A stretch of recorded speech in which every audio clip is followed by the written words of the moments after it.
ഒരുപാട് തെരഞ്ഞെടുപ്പുകൾക്ക് ഞാൻ പോസ്റ്റർ ഒട്ടിച്ചിട്ടുണ്ട്. ഭയങ്കര രാശിയുള്ളവനാ ഞാൻ. ഞാൻ പോസ്റ്റർ ഒട്ടിച്ച ഒരു സ്ഥാനാർത്ഥിയും ഒരു ഇലക്ഷൻ ഇന്നേ വരെ ജയിച്ചിട്ടില്ല. അതെന്റെ ക്വാളിഫിക്കേഷൻ. എന്റെ അമ്മയുടെ സത്യം. 77 തെരഞ്ഞെടുപ്പിൽ ഞാൻ പോസ്റ്റർ ഒട്ടിച്ച സ്ഥാനാർത്ഥി തോമസ് ചാണ്ടി ഇടിവട്ടേറ്റ് മരിച്ചു. 84 സ്ഥാനാർത്ഥി പാണ്ടിലോറി കയറി മയ്യത്തായി. പിന്നെ മരിക്കാത്ത സ്ഥാനാർത്ഥികൾക്ക് കെട്ടിവെച്ച കാശ് പോലും കിട്ടില്ല. പിന്നെ മൈക്ക് അനൗൺസ്മെന്റിൽ ഞാൻ ബഹുമെടുക്കാനാ. അത് തന്നെ ഞാനും പറഞ്ഞത്. എനിക്കറിഞ്ഞൂടെ? നീ എന്റെ മാനം കളയരുത് ഈശ്വര. ഇവന്റെ കെട്ടിവെച്ച കാശെങ്കിലും കൊടുത്തേക്കണേ. ഇല്ല ഇവന്റെ കാര്യം എനിക്കറിയാൻ പാടില്ല. ഈ തെരഞ്ഞെടുപ്പിൽ ഞാൻ സ്വതന്ത്രനായി മത്സരിക്കുന്നത് ഇവിടുത്തെ രാഷ്ട്രീയ കച്ചവടക്കാരോട് ജനങ്ങൾക്കുള്ള പ്രതിഷേധം അറിയിക്കാനാണ്. എന്റെ പ്രിയപ്പെട്ട നാട്ടുകാരെ, ഈ രാജ്യത്തിൽ ജനപക്ഷ മുന്നണി സ്ഥാനാർത്ഥി സഖാവ് ജനാർദ്ദനൻ പിള്ളയ്ക്ക് അരിവാൾ അടയാളത്തിൽ വോട്ട് രേഖപ്പെടുത്തുവാൻ പ്രിയപ്പെട്ട വോട്ടർമാരെ, KDFന്റെ ശക്തനായ സ്ഥാനാർത്ഥി ശ്രീ ബാലഗംഗാധര മേനോന് ശാന്തിയുടെയും സമാധാനത്തിന്റെയും ചിഹ്നമായ അമ്പും വില്ലും അടയാളത്തിൽ നിങ്ങളുടെ വിലയേറിയ വോട്ടുകൾ രേഖപ്പെടുത്തി വമ്പിച്ച ഭൂരിപക്ഷത്തോടെ വിജയിപ്പിക്കുവാൻ അപേക്ഷിക്കുകയാണ്, അഭ്യർത്ഥിക്കുകയാണ്. ജനാധിപത്യ വിശ്വാസികളെ, നാട്ടുകാരെ, അഴിമതിക്കാരെയും കൊള്ളക്കാരെയും ഈ നാട്ടിൽ നിന്ന് എത്രയും പെട്ടെന്ന് കെട്ടുകെട്ടിക്കുന്നതിന് യുവത്വത്തിന്റെ പ്രതീകമായ കൃഷ്ണകുമാറിന് നമ്മുടെ ദേശീയ മൃഗമായ സിംഹം, ഒന്നും മിണ്ടാണ്ടിരിക്കും, അത് തന്നെ ഞാൻ പറയാൻ പോണത്. നമ്മുടെ ദേശീയ മൃഗമായ കടുവയുടെ സ്വന്തം ചേട്ടനായ സിംഹം അടയാളത്തിൽ വോട്ടുകൾ രേഖപ്പെടുത്തി വിജയിപ്പിക്കണമെന്ന് അഭ്യർത്ഥിക്കുകയാണ്, അപേക്ഷിക്കുകയാണ്. ഇലക്ഷൻ ഫണ്ടിലേക്ക് സംഭാവനയായി കിട്ടിയ പണം മുഴുവൻ എടുത്ത് ഇളവാക്കേണ്ട കാര്യമൊന്നുമില്ല. അല്ലാതെ തന്നെ അച്ഛൻ ജയിക്കും, ഉറപ്പാണ്. അത് ശരിയാ. ഇനി അഥവാ തോറ്റാ തന്നെ ആ പണം എന്തെങ്കിലും സൈഡ് ബിസിനസിന് ഉപകരിക്കും. പിസ കച്ചവടോ കുഴൽ പണമോ. തോൽവി എന്ന വാക്ക് എന്റെ ചരിത്രത്തിലില്ല. സ്കൂളിൽ പോകാത്തോണ്ട് അവിടെയും തോറ്റിട്ടില്ല. ഞാൻ ഉദ്ദേശിച്ച എന്നെ തന്നെയാ. വന്നല്ലോ എതിർകക്ഷി. അയ്യോ ദേ അങ്ങോട്ട് കൊടുക്കടി. വോട്ട് ചോദിച്ച് തെണ്ടി തെരിഞ്ഞ് ക്ഷീണിച്ച് വന്നിരിക്കുക.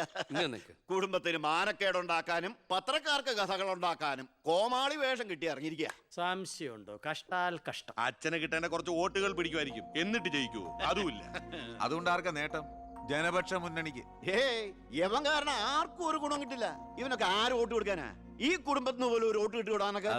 ഇവിടുന്ന് ഒരു വോട്ട് എനിക്ക് ഉറപ്പുണ്ട്. എന്റെ അമ്മയുടെ അല്ലമ്മേ. അമ്മയുടെ വോട്ട് ചോദിക്കാൻ വന്നേക്കണം. വോട്ട് ചോദിക്കാൻ വന്ന മകനെ ആട്ടിപ്പായിക്കണ്ടായിരുന്നു. സുഹൃത്തുക്കളെ, നിങ്ങൾക്ക് എല്ലാവർക്കും അറിയാം, കഴിഞ്ഞ 25 വർഷമായിട്ട് എന്റെ നാട്ടുകാർ എനിക്ക് തീരെഴുതി തന്നിട്ടുള്ള മണ്ഡലമാണ് ചിറ്റാരിക്കര. അതൊരു പോരായ്മ തന്നെയാണ്. അതെ അതെ, എന്ന് എതിർ പാർട്ടിക്കാർ പറയുമെന്ന് ഞാൻ ഉദ്ദേശിച്ചത്. ചിറ്റാരിക്കരയിൽ നിന്നും കേരളക്കര മൊത്തം KSRTC ബസ് സർവീസ് ഇല്ലേ? ഗതാഗത മന്ത്രിയായിരുന്നപ്പോ ഞാൻ ചെയ്തതാ ഈ നാടിന് വേണ്ടി ഇതൊക്കെ. ഇനി ഈ നാട്ടിലെ പട്ടിണിപ്പാവങ്ങൾക്ക് വേണ്ടി ഒരു എയർപോർട്ട്, അതാണ് എന്റെ സ്വപ്നം. പട്ടിണി പാവങ്ങൾക്ക് എയർപോർട്ട് അത്യാവശ്യമല്ലേ? ലണ്ടനിൽ പോവാൻ, അതെന്തിന്? വെളുക്കിരിക്കാൻ. ഈ നാടിനെ സ്വർഗതുല്യമാക്കാൻ നിങ്ങൾ എന്നെ വിജയിപ്പിച്ച് മന്ത്രിയാക്കി ചിറ്റാരിക്കരയുടെ പാരമ്പര്യം നിലനിർത്തണമെന്ന് ആഹ്വാനം ചെയ്തുകൊണ്ട് നിർത്തുന്നു. ജയ് ഹിന്ദ്. അടുത്തതായി 2 പ്രമുഖ മുന്നണി സ്ഥാനാർത്ഥികൾക്കെതിരെ സ്വതന്ത്രനായി മത്സരിക്കുന്ന B. കൃഷ്ണകുമാറിന് എന്താണ് പറയാനുള്ളത് നമുക്ക് നോക്കാം.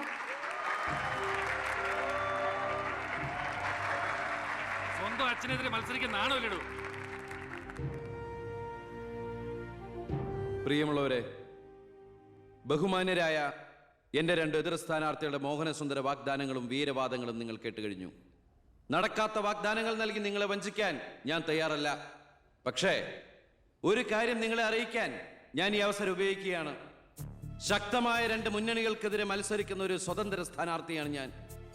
വിജയ സാധ്യത വളരെ കുറവായി എനിക്ക് ഇവിടുത്തെ പല പ്രമുഖ വ്യവസായികളും പ്രമാണിമാരും കുറച്ച് പാരിതോഷികങ്ങൾ തന്നിട്ടുണ്ട്.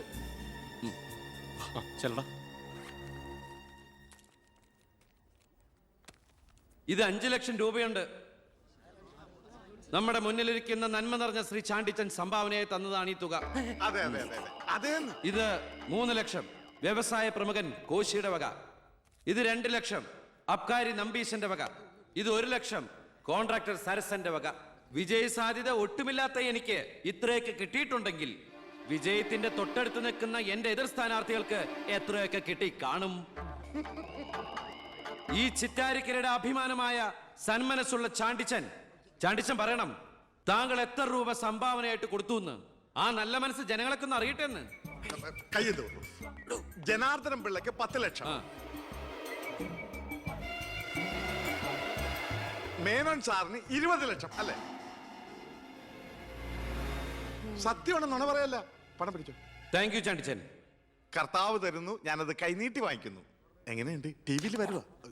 കേട്ടല്ലോ, ഇതുപോലെ എത്ര എത്ര ലക്ഷങ്ങൾ ഇവരുടെ കൈകളിൽ എത്തിക്കാണും. അതിവിടെ വെളിപ്പെടുത്താൻ ഈ സ്ഥാനാർത്ഥികൾ തയ്യാറാണോ?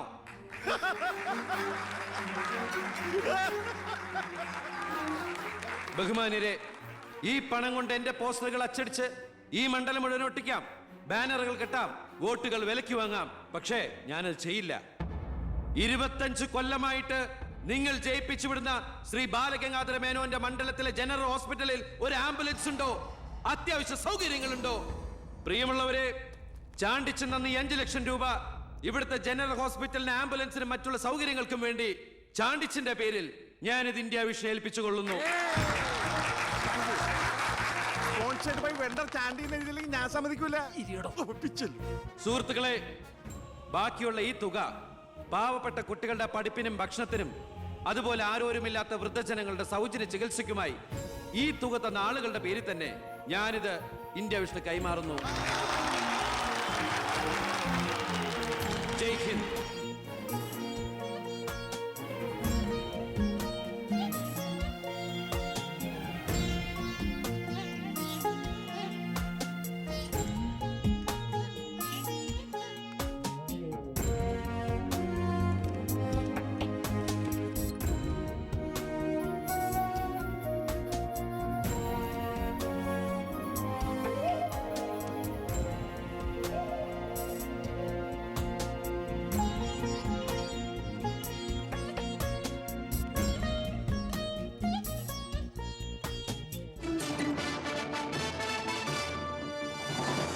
പന്ത്രണ്ടാം നിയമസഭയിലേക്ക് നടന്ന വാശിയേറിയ തെരഞ്ഞെടുപ്പിൽ 72% വോട്ട് രേഖപ്പെടുത്തി. വിവിധ കൗണ്ടിംഗ് സെന്ററുകളിലായി രാവിലെ 8 മണിക്ക് തന്നെ വോട്ടെണ്ണൽ ആരംഭിച്ചു. ആകെയുള്ള 140 സീറ്റുകളിൽ ഫലമറിഞ്ഞ 120 മണ്ഡലങ്ങളിൽ KDF 61, ജനപക്ഷ മുന്നണി 59 സീറ്റ് നേടിയിട്ടുണ്ട്. കേരളത്തിലെ മുന്നണി സമവാക്യങ്ങളെ അട്ടിമറിക്കാൻ പോകുന്ന പുതിയൊരു രാഷ്ട്രീയ ധ്രുവീകരണത്തിനുള്ള സാധ്യതയാണ് ഇപ്പോൾ നമ്മുടെ മുന്നിലുള്ളത്. ഒരുപക്ഷെ കേരളത്തിലെ അടുത്ത മന്ത്രിസഭ ഒരു തൂക്ക് മന്ത്രിസഭയായിരിക്കും. ഹലോ, എണ്ണിത്തീരാറായോ? ജനപക്ഷ മുന്നണി സ്ഥാനാർത്ഥി 4612 വോട്ടിന് അച്ഛൻ ലീഡ് ചെയ്യുന്നുണ്ട്.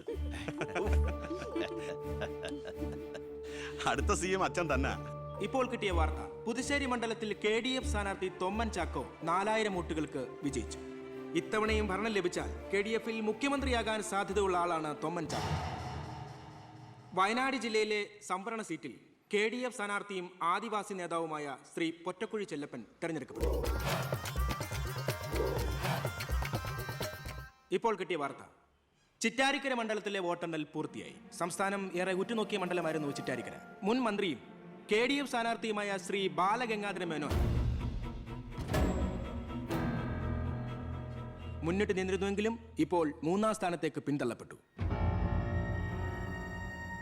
ഇരു മുന്നണികളെയും പരാജയപ്പെടുത്തി സ്വതന്ത്ര സ്ഥാനാർത്ഥി P. കൃഷ്ണകുമാർ വിജയിച്ചിരിക്കുന്നു.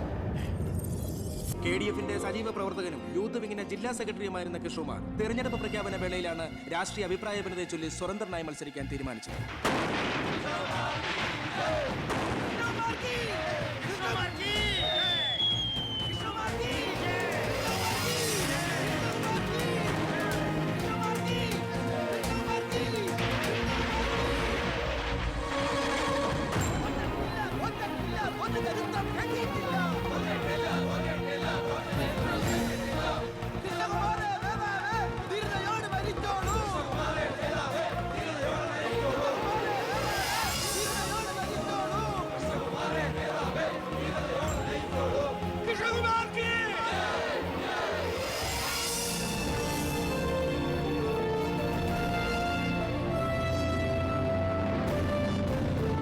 നമസ്കാരം. പ്രധാന വാർത്തകൾ.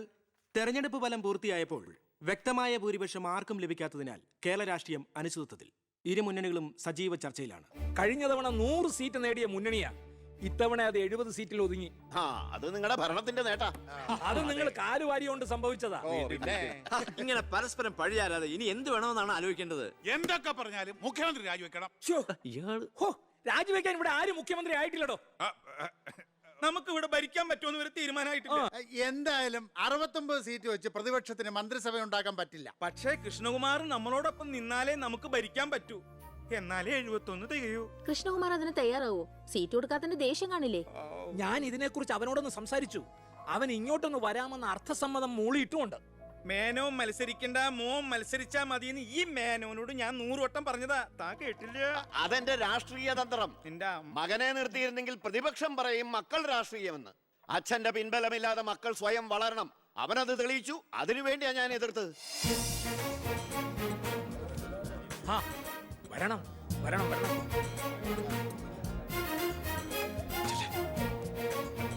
മിടുക്കൻ മിടുക്കൻ. എന്നോട് പിണക്കൊന്നുമില്ലല്ലോ. എന്തിന്? ഇത് പൊളിറ്റിക്സ് അല്ലേ? ഇവിടെ വേണ്ടത് സ്പോർട്സ്മാൻ സ്പിരിറ്റ് അല്ലേ? നീ ഇരിക്കടാ. അങ്ങോട്ട് ഇരിക്കേ. വേണ്ട സാർ. കൃഷ്ണകുമാറിന്റെ പിന്തുണ ഞങ്ങൾക്ക് പ്രതീക്ഷിക്കാമല്ലോ അല്ലേ? ഞാൻ പിന്തുണച്ചാലേ KDF മന്ത്രിസഭ ഉണ്ടാക്കാൻ സാധിക്കുമെന്ന് എനിക്ക് നന്നായിട്ട് അറിയാം. ചെറുപ്പം മുതൽ പ്രവർത്തിച്ചു പോന്ന പ്രസ്ഥാനത്തിന്റെ കൂടെ നിൽക്കാൻ എനിക്ക് സന്തോഷമേ ഉള്ളൂ. പക്ഷെ ഒരു ഡിമാൻഡ് ഉണ്ട്. ആഭ്യന്തരം എനിക്ക് കിട്ടണം.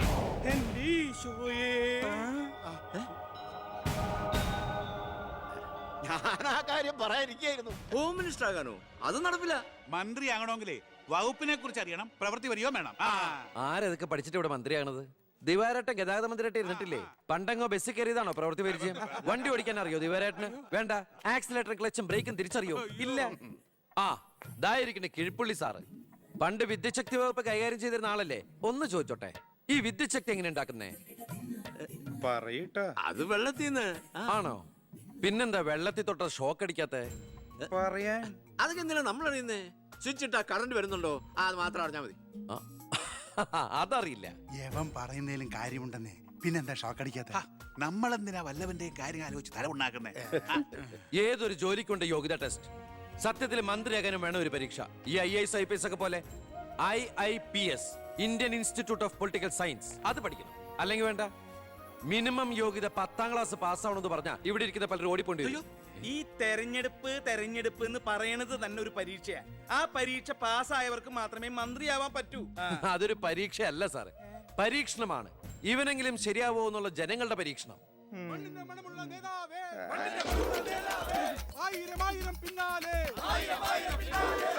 മതി, ഇനി നിങ്ങൾ ഇവിടുന്ന് ജൈവിച്ചോ.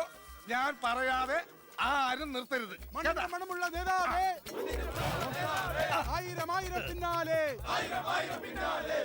എന്തിനാ ഇങ്ങനെ ഓരോന്നിനെ സൃഷ്ടിക്കണേ? അപ്പൊ സാറേ, എന്റെ കക്ഷി മത്സരിച്ച 3 സീറ്റിലും ഞങ്ങൾ വിജയം കണ്ടെത്തി കഴിഞ്ഞു. ഇവരുന്ന മന്ത്രിസഭയിൽ ആഭ്യന്തരം തന്നെ പിടിക്കാനാണ് എന്റെ തീരുമാനം. എങ്കിലും ഞാൻ ഇറങ്ങാണ്. അയ്യോ പോകല്ലേ, നമുക്ക് ചർച്ച ചെയ്യാം. എന്റെ തീരുമാനത്തിൽ മാറ്റൂല. ഇല്ലെങ്കിൽ വീണ്ടും ഒരു ഇലക്ഷൻ നേരിടാൻ അല്ല, തയ്യാറല്ല. ഞാൻ പറയുന്നു കേക്ക്. തിരക്ക് വേണ്ട, നിങ്ങൾ സമയമെടുത്ത് ആലോചിച്ചിട്ട് മതി. അവൻ പറഞ്ഞതിൽ ഒരു തെറ്റുമില്ല. ആഭ്യന്തരം അവന് തന്നെ കൊടുക്കണം. ആഭ്യന്തരം വിട്ടിട്ട് കാലിരിക്കില്ല. അഭ്യന്തരം എന്ന് പറയാൻ തനിക്ക് എന്ത് യോഗ്യതയാണോ ഉള്ളത്? മന്ത്രിസഭ ഉണ്ടാക്കാൻ അവൻ വേണം. കൃഷ്ണകുമാർ തനിക്കറിയോ? എന്നെ ഒന്നും വന്നേ. അവൻ പിണങ്ങി പോയതാണോ? കാര്യം കാണാൻ കഴുതക്കാരും പിടിക്കണം. ഞാൻ ആരുടെ കാല് പിടിക്കണം പറഞ്ഞേ? തന്റെ കാല് പിടിക്കണോ? തന്റെ മോന്റെ കാല് പിടിക്കണോ? ഞാൻ ആരുടെയും പിടിക്കാൻ തയ്യാറാ. ഒന്നുകൂടെ ആലോചിച്ചിട്ട് പോരെ പക്വതയില്ലാത്ത ഒരുത്തന്റെ കയ്യിൽ ആഭ്യന്തരം കൊടുക്കാൻ. അവന്റെ പിറകിൽ ഞാനില്ലടോ. അവനെ മുന്നിൽ നിർത്തി ഞാൻ ഭരിക്കും. ആരൊക്കെ എന്തൊക്കെ പറഞ്ഞാലും ആഭ്യന്തരം ഞാൻ വിട്ടു തരില്ല. തനിക്ക് കൈയിട്ട് വരാൻ പറ്റിയ ഒരു വകുപ്പ് തന്നാ പോരെ? തരാം. എങ്കിൽ വനം മതി. നമുക്ക് സാവധാനം വെളുപ്പിച്ചെടുക്കാം. അതിന് യോഗ്യതയിലൊന്നും മാത്രം ആരും പറയരുത്. കാരണം ഞാൻ കാടിന്റെ മകനാണ്. കൃഷ്ണകുമാറായ ഞാൻ നിയമം വഴി സ്ഥാപിതമായ ഭാരതത്തിന്റെ ഭരണഘടനയോട് ഒരു മന്ത്രി എന്ന നിലയിൽ എന്റെ കർത്തവ്യങ്ങൾ വിശ്വസ്തയോടെ മനസാക്ഷിയെ മുൻനിർത്തി നിർവഹിക്കുമെന്നും ബി കൃഷ്ണകുമാർ ആഭ്യന്തരമന്ത്രിയായി സത്യപ്രതിജ്ഞ ചെയ്ത് അധികാരമേറ്റു. ഗവർണർ നരേന്ദ്ര ഷെറാവത്ത് സത്യവാചകം ചൊല്ലിക്കൊടുത്തു. തൊമ്മൻ ചാക്കോ മന്ത്രിസഭയിലെ ഏറ്റവും പ്രായം കുറഞ്ഞ മന്ത്രിയാണ് ബി കൃഷ്ണകുമാർ.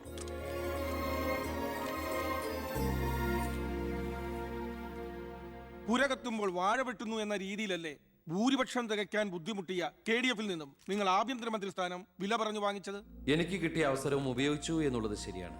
അത് പക്ഷേ എന്റെയും കുടുംബത്തിന്റെയും സാമ്പത്തിക ഭദ്രത അരക്കെട്ടുറപ്പിക്കാനോ അധികാര ദുർവിനിയോഗത്തിനോ അല്ല, മറിച്ച് എനിക്ക് കിട്ടിയ ഈ അധികാരം ജനനന്മയ്ക്കായി വിവേകത്തോടെ ഉപയോഗിക്കാനാണ്. അച്ഛനെതിരെ മത്സരിച്ചപ്പോഴുണ്ടായ മാനസികാവസ്ഥ?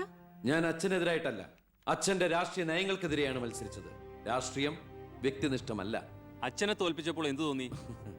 ഞാനല്ലോ തോൽപ്പിച്ചത്, ജനങ്ങളല്ലേ. രാഷ്ട്രീയക്കാർ കൊള്ളരുതായ്മ കാണിച്ചാൽ വോട്ടിങ്ങിലൂടെ പുറത്താക്കാൻ ജനങ്ങൾക്ക് അവകാശമുണ്ട്. അപ്പോൾ താങ്കളുടെ അച്ഛൻ ശ്രീ ബാലഗംഗാധരൻ ഒരു കൊള്ളരുതാത്തവരും അഴിമതിക്കാരും ഒക്കെ ആണെന്നാണോ ബഹുമാനപ്പെട്ട മന്ത്രി പറയുന്നത്? ഞാനൊരു വ്യക്തിയല്ല ഉദ്ദേശിച്ചത്. അച്ഛൻ കുറ്റവിമുക്തനാണെന്ന് തെളിയിക്കപ്പെട്ട താങ്കൾ ഈ മന്ത്രിസ്ഥാനം ഒഴിഞ്ഞ് അദ്ദേഹത്തിന് വീണ്ടും ഒരു അവസരം നൽകുമോ? അച്ഛൻ നിരപരാധിയാണെന്ന് തെളിഞ്ഞാൽ പാർട്ടി ആവശ്യപ്പെട്ടാൽ എന്റെ മന്ത്രി പദവിയും MLA സ്ഥാനവും ഉപേക്ഷിക്കാൻ ഞാൻ തയ്യാറാണ്. കുറച്ച് സമയം, ഒരുപാട് കാര്യങ്ങൾ. അപ്പോ നമുക്ക് വീണ്ടും കാണാം.